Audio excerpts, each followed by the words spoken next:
las crisis o conflictos que se dan en el país es a través del diálogo. Un diálogo que debería ser sincero, franco, constructivo y respetuoso. Lamentablemente el gobierno ha querido imponer su agenda, ellos han querido forzar las cuestiones, ellos dicen una cosa pero hacen otra. Por ejemplo, dicen trabajar, trabajar, trabajar. Pero lo único que le interesa al gobierno, lo único que les interesa es quedarse.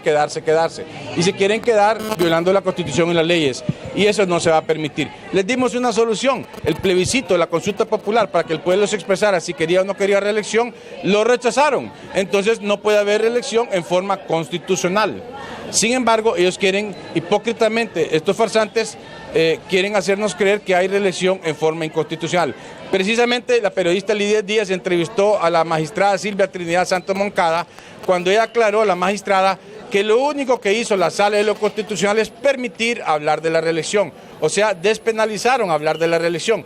La Sala de lo Constitucional podía quitar la prohibición del artículo 330 del Código Penal, pero no pueden hablar de reelección, o sea, no se puede hacer la reelección, se puede hablar solamente. Entonces, eso lo aclaró la magistrada Silvia Trinidad Santos Moncada en una entrevista de mayo de 2015, si no me equivoco. Entonces el gobierno hipócritamente ahora quiere hacernos creer que hay reelección, no hay. Por lo tanto, vemos un poco sospechosos de los sospechosos de siempre, que ahora quieren hablar de diálogo, un poco extemporáneo porque ya inició el proceso electoral, ya se convocaron a las elecciones, ya no queda mucho tiempo, pero como puede ser una solución política siempre en el margen de la ley, siempre dentro de la ley, al margen de la ley trabaja el gobierno, siempre dentro de la ley, podríamos entonces tener un diálogo constructivo, respetuoso, donde hablemos de las reformas que proponemos, que incluyen, entre otras, la segunda vuelta electoral, balotage, con un umbral de 45% o 40% con una diferencia de 10%.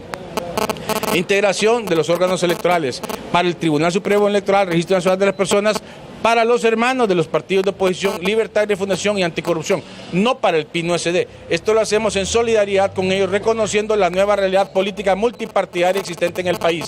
Nosotros consideramos que ellos tienen derecho a hacer esa petición. Tercero, queremos una auditoría, depuración de la base de datos del Registro Nacional de las Personas y el censo electoral. Ya estamos cansados de que en Honduras voten muertos, o de que los vivos no puedan votar porque aparecen muertos, o de que, por ejemplo, a Guillermo Valle lo manden a votar de Tegucigalpa gracias a C2. Eso no puede seguir sucediendo. También tenemos lo de financiamiento y justicia electoral. Tiene que haber una ley, pero no solo una ley aislada que no enfoque los asuntos de cómo el gobierno usa todos los recursos del Estado. Por ejemplo, les voy a dar un ejemplo triste, patético. La Empresa Nacional de Energía Eléctrica ahora parece Oficina de Relaciones Públicas del Gobierno, promoviendo la inauguración de una ecostufa, promoviendo la inauguración de que se plantó un arbolito, lo que sea. Pero promueve todo lo que hace el gobierno violando los principios de los funcionarios públicos, los deberes de los funcionarios públicos. Es lamentable y vergonzoso que el ENE se preste ese juego burdo de un burdo culto de servicio a la personalidad del presidente. Hay otras medidas. Está la garantía de la participación igualitaria de las mujeres conforme al principio de paridad del mecanismo de alternancia obligatoria. Mujeres, hombres, que hoy andamos exigiendo en forma solidaria con las mujeres interpartidarias. Asimismo, recomendamos una auditoría a los 25 candidatos de los partidos que más invierten en publicidad. Esto sería para la planilla presidencial, para los 12 diputados que más invierten a nivel nacional y para los 12 alcaldes que más invierten a nivel nacional.